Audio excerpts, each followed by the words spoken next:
Hey everyone, hope you're having a good day. My name's Andy. My channel's Finding Value. Today we're going to do our daily technical analysis, updated commodities, work our way through the dollar, yields, precious metals, and commodities ETFs that I follow. I'll interject my financial opinions as I go through it. And if you need help with anything, check out finding-value.com. That's where I dive deeper into all of these sectors looking for potential investment opportunities, sharing those opportunities with everyone in the community. We have a question and answer session coming up Saturday, 7 a.m. Mountain Time, which is tomorrow. And you can ask me whatever you like. I will be sharing some questions that people have previously sent me, and we can go in any direction we want to go tomorrow. So if we also have a special going on, almost forgot that. Special is the coupon code, 50% discount on a monthly membership for the first month only, and then a larger discount on the yearly membership. And if you're already signed up for the monthly, you can always switch to a yearly whenever you'd like. So let's dive in, take a look, see what's going on today. We've got the DXY, which is your relative strength. I call it the relative strength indicator. Dollar still looks pretty weak. This bounce is not very convincing. We kind of came down falling like a rock. And then this could be kind of like a flag pattern or pennant formation that we entered from the top side down. So we could still see further weakness in the DXY. Yields are moving higher, surprisingly, right? I'm surprised that the DXY is moving lower with yields as strong as it is. What does that mean? I think it means a lot that the DXY is going down with yields going up. There's a problem. There's a problem in the dollar there. But 2 years up 1.6%, that's a pretty big up day for yields. And this looks like it's got some oomph to it where we could maybe press higher here in the short term. We've got the 10-year up 1.12%. We came back to this support level here. Support resistance. Support coming down, resistance coming back up, but it's right on top of it. And the trading action in that circle there, to me, looks like we could go higher in yields. That is not deflationary. That is inflationary. And then the 30-year up 0.74% with the bounce on support. Nice big bullish engulfing. And we're moving higher. This looks good to go higher. I'm going to keep it there until we see evidence otherwise. Everything's intact for this to move on up in the very short term. Now, could there be something where this turns into an inverted flag pattern and we go lower? That very well could be the case. If we see markets really start to sell off, maybe yields will turn here. That is still on the table. I'm not saying it's not on the table, but I'm surprised at the strength that we saw today and with the DXY going down. Usually yields and the strength of the relative strength of the dollar, usually they move together, especially with large moves like today. TYX-TNX ratio, we are inverting a little bit today. This is not a tailwind for gold with the movements that we're seeing here today with this ratio. Bond prices are down a little bit. We had a nice big bullish engulfing yesterday, which generally is bullish to move higher. I'm wondering how much of this is manufactured and how much of these moves are like real moves in the market with people, buyers and sellers interacting with each other. If the Fed is in there trying to push this up, that could be a possibility, and maybe rates do, not with the way they look though. They're not in there buying a bunch. Or maybe they're in there buying a bunch and they still can't get it to go down. So we'll see what happens. I'm going to continue to watch it and see what occurs here. The 2 and the 10-year, we have a yield curve inversion today coming up back on up. And it is still chopping back and forth here. It is in a downtrend though, stair-stepping lower. When this uninverts, this is generally when we get a slowdown in the market. Gold's sideways today, and it still has upside momentum, and we're still above basically all-time highs. So it still looks good. We'll see if that continues higher. Silver also taking a small little break today, moving sideways.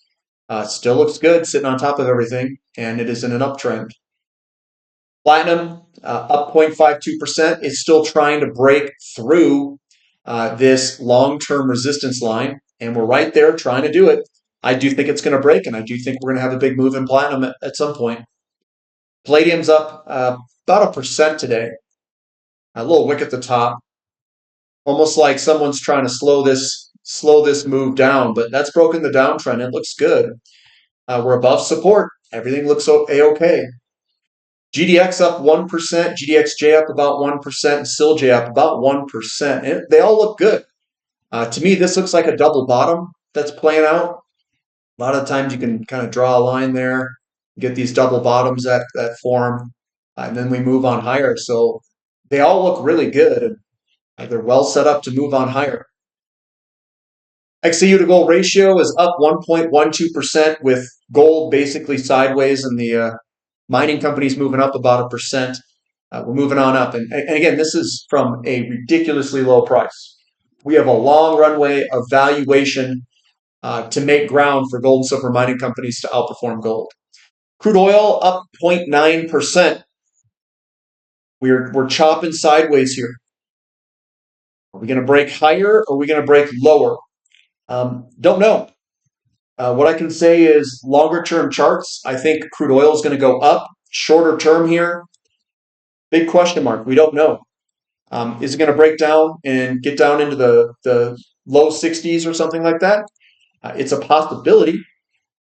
We are seeing positioning in the equities, which makes me think that crude oil could go higher. We are also coming into seasonality for crude oil, which makes me think that crude oil could go higher. But the market's humble the best of them. And coming into this corner here, well, I can tell you this. This is what I think. If we break down, it will be temporary and we'll have to go back higher. We're going to run deficits in oil, which are showing up in inventories. I don't think there's a chance that we can go down and stay down for any length of time because supply will be brought offline. So I'm in the bull camp that we have to go higher. And yes, I said have to for the medium to long term. TTF gas up 0.2%. And we're hanging out here. And it looks like we've got a flag pattern developing, which is a bullish formation. Natural gas in America back to support, and that support will probably hold. That would be my guess. But we're coming back to support. Boy, XOP, we're seeing some oil positioning. We're regaining back that resistance line. So the resistance line is this guy going across here. It's support resistance. We are back above that, and we were up 3.5% today, with oil only up 0.87. We also saw positioning in OIH 3.12%. So that still looks good, and we could easily go higher if crude oil would like to join the move. Newcastle coal futures pulling back slightly looks bullish to me. Why do I say that? Because it took less distance and time to go up than it is to come back. That is a flag pattern if you guys want to put a pattern name to it. Sprott-Fisby Uranium Trust down slightly. I'm getting bullish down here, guys. I'm getting very bullish. Why? Because I like the pattern. Whenever you kind of come down with these small little candlesticks, it's generally bullish. Now, could the overall markets sell off and cause us to go down and we get a false breakdown? Totally possible. I'm not saying that it's not possible, but I'm getting more and more bullish as these small red candlesticks show up. The small reds mean that there's not a ton of selling pressure. Usually in the beginning of a correction, you get strong selling pressure, and then the selling pressure goes down, down, down, down, down. So what you'll see is a pattern that looks like this. And then eventually you come to some point or some spot, and then it'll break to the upside. That's if you came up like this. So you came up, and then it consolidates in a falling wedge or a sideways wedge or a flag pattern or whatever it is. Uranium futures pricing up slightly. Now, what we want to look for is a potential turn somewhere in that range there. And why do I think that's going to come? Because we're seeing positioning. That's what we're seeing. We're seeing a little bit of positioning. We're seeing the sellers kind of dry out in the equities. And usually the equities can front run some of this. URA is up 1.66%. So we're seeing the sellers dry up here. See all those small little red candlesticks, and you can see we got a nice little bullish engulfing. This could easily turn into a bottom here. So I like the way that this is starting to look. Now, if the overall markets tank, yes, it could go lower with the overall markets. So the overall markets were up today. So maybe there's a little bit of optimism, sentiment for the day. URANIUM, I like how we broke the downtrend and we have these small selling pressure candlesticks. To me, this looks like it's got the opportunity to go higher. URNJ, it has the same setup. Small little red candlesticks, kind of within this big green candlestick. It's broken the downtrend. It looks like we could go higher. Now, the mistakes that people make is that they chase price performance. Well, here's your entry if you want an entry to go in here. And again, that is my opinion, what I'm doing, not what you need to do. You need to figure out what you're going to do. Copper down 1%. Still looks good. Upside momentum. We've broken the pattern to the upside. Good, good, and good. COPX and the equities, we're seeing positioning up 2.9% today. That looks like a beginning of a potential move in the equities. Iron ore down 1.3%. A little bit of a stronger selling pressure day today. Maybe we see a little bit of downside pressure. But overall, the bigger, longer-term view, I think we're going up in the longer term. Aluminum still at that sticky resistance. Still barely hanging on. The lows are coming on up, so we should break at any point here. And then nickel down slightly. This has been a pretty good run here recently, but just down slightly, and it's still upside momentum. Mu is up 1.7% or so. That's looking a little bit better, trying to break back out underneath resistance. Emerging markets up 1.8% with that weaker dollar. We're seeing capital rotation. I think emerging markets is going to rip at some point. Looks good. KRE up 3%. Nice little move today. We've got TAN up a little bit, but this still looks a little bit more on the weak side. Lithium looking good, 2.5%. I think this is ready to go. We're sitting on top of this downtrend line. We've got another shorter-term flag pattern here that we've broken out. We've done a retest. I think we're ready to run, potentially. And then REMX looks really good too. We've got basically a bigger, longer-term downtrend line break, retest, sideways, downtrend break, and now I think we can try to work our way on up into an uptrend. That's looking pretty good down here. Good risk reward. Baltic Dry Index up quite a bit, looking real strong. Real strong here. Coming from a very low, cheap area for Baltic Dry Index. And again, Baltic Dry Index going up, that does not spell recession. That spells China stimulus. XHB up 2% today. Still in this downtrend. We haven't broken it, but again, we'll see if this breaks out or not. Russell 2000 up 2.5%. Now, is this a bottom? It's not a bottom candlestick. So again, the momentum is still down. It's not a reversal candlestick, so I'd be patient. SPX, very similar. Downside pressure. We were up today, but it's not a reversal candlestick. And then the NASDAQ, same thing. Downside pressure, no reversal candlestick. So these candlesticks can be, these up days like these. We'll see what happens. It's not a reversal candlestick. SMCI up 8%. That looks a little better. This could be a reversal candlestick in through here. But I'm not playing this. I have no interest in overvalued assets. NVIDIA's up 5.27%. Looks like it's trying to make a move higher. This one's got a little bit more momentum behind it here. If they're going to save the overall stock market, whoever's going to save it, they need to get moving to the upside.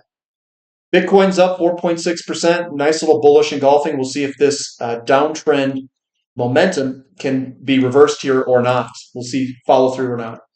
Ethereum also looking like it's trying to put in a little bottom here, so we'll see if we get some follow through on it. But I don't know how to value these things, so I kind of just avoid them. MicroStrategy up 13%. Another one that I don't know how to value. Up 13% today. Now people are going to say, "Well, that's amazing." It's like, well, there's a lot of commodity companies were up quite big today, comparable to 13%. And then the VIX is down 11%. It's pulling on back here these past few trading sessions. So that looks better for the markets to move on up. And then, looking at some of these currencies, this looks good to go higher and outperform the dollar. Money rotation will go to currencies that are strengthening. Maybe we can get a breakout of the Australian dollar, the Canadian dollar. It's trying. Brazilian real is trying. It's strengthening up. And then the South African rand, and I drew it on logarithmic for this particular one. But that's what I've got for today, guys. So give me a thumb up on the content. Subscribe to the channel. Subscribe to the website. We got that Q&A session tomorrow, 7 a.m. Mountain Time. I'll see you there. And that's all I've got. So we'll catch you tomorrow. See you later. This is Finding Value.